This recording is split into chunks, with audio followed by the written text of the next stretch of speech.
या सिलिटीचे आंबे भेटलेत आपल्याला. हा हे आंबे तू खाशील ना, एवढे गोड लागतात ना. आणि ऑर्गॅनिक ऑर्गॅनिक बिना फवारणी एकदम नॅचरल आंबे. हे तुला बांधणार नाहीत, काही नाही. हे आंबे एक नंबर, आळीला एक नंबर उतरतात आंबे आडीला. हा.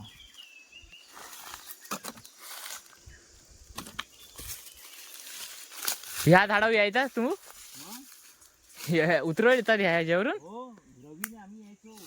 फक्त दोघे जण. आंबा घ्यायला हा चोरून न्यायचो. तो पण एक आहे. हा झाड नक्की उन्हाचा. हा झाड आहे सिद्धीचा, हे मीना ताई आहे ना. हा मीनं जायचा आणि त्याला माहित नसेल तुम्ही यायचं.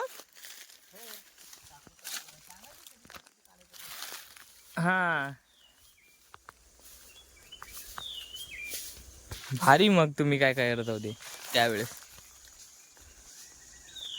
आंबे आता आले आपण मित्रांनो चिराडीच्या लिटीवर.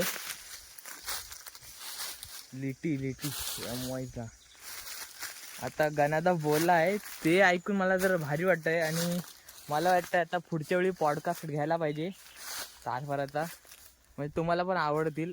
जर तुम्हाला आवडत असेल तर सांगा, आपण पॉडकास्ट घेऊ सेपरेटमध्ये त्याचा. आणि गावाकडच्या जुन्या आठवणी याबद्दल आपण चर्चा करूयात. सगळं गावाकडे सगळं तुम्हाला काय करण्याचं सांगेल.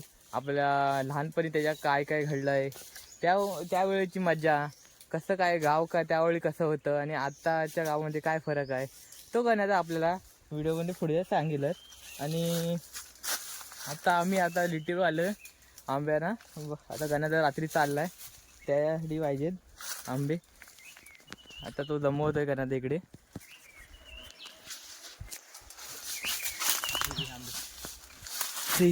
इकडनं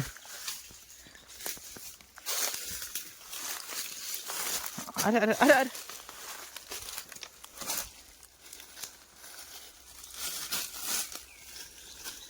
ताजेच उचलतेस ना.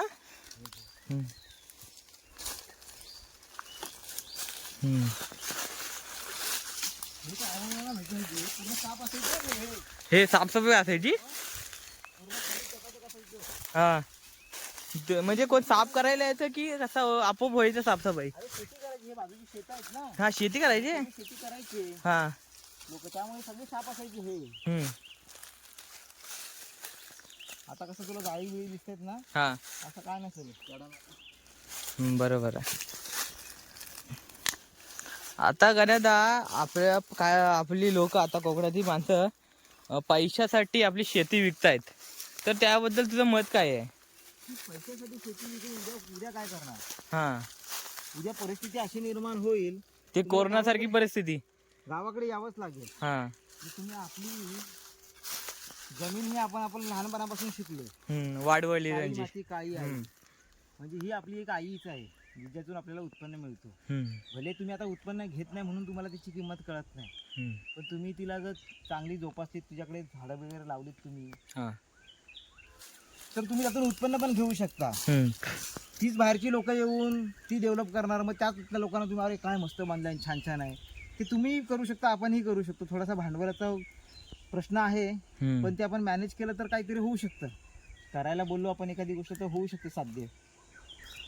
तर ते विकून काही गण्याचं माझं म्हणणं असं आहे की जर त्याला गरज असेल पैशाची तर मी विकू शकतो, पण अशाला विकायची की मराठी माणसात विकायची की नाहीतर परंपरा ते बाहेर नाही येतात परदेशातील, त्यांना ही जागा विकायचीच नाही. भारतीय लोकांना विकता मग तुम्ही हे असं आपल्या प्रत्येक गावाने असं एखादा निर्णय करायला पाहिजे की तुम्ही जर एखादी जागा विकायची असेल गावातली, तर त्याआधी पहिला गावामध्ये तुम्ही कुणाला हे करा, अप्रोच करा, म्हणजे गावातलाच कोण घेणारा असेल तर त्यालाच ती हे दिली तर बरी पडेल. करून म्हणजे दुसरा कोण येणार नाही तुमच्या गावामध्ये. कारण की आता काय झालंय कोकणामध्ये सर्रास जागा ज्या आहेत, सर्रास जागा ह्या भारतीय लोकांनी घेतलेल्या आहेत. हो आता बदला रोडच्या बाजूला सगळे डेव्हलप करायला निघाले. सगळे भारतीय लोक आहेत, त्या लोकांनी डेव्हलप केली त्या जागा. आणि नंतर आपण बोलून काय फायदा नाहीये. अरे बाबा हे भारतीय लोक येतात, हे असं करतात, पण त्यांना जागा कोणीतरी आपल्याच लोकांनी विकल्यात ना. मग हे पण कुठेतरी ध्यानात घेतलं पाहिजे आपण.